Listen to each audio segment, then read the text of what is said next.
ఏదైనా సరే శృతి మించకూడదు. ప్రజల్ని వేధించకూడదు. వెంటాడకూడదు. అవినీతి అనేటటువంటిది అంత స్థాయికి వెళ్ళినప్పుడు ప్రజా తిరుగుబాటు వస్తది.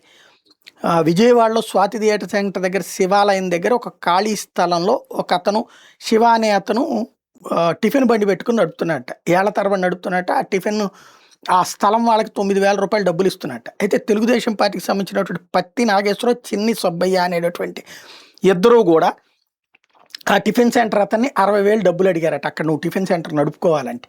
లేకపోతే జేసీబీలతో తీసేస్తామంటే, అదేంటన్న స్థలానికి సంబంధించిన వాళ్ళకి కూడా డబ్బులు కడుతున్నాను కదా అంటే, అంతే మేము చెప్పినట్టు వినాల్సిందే అన్నారట.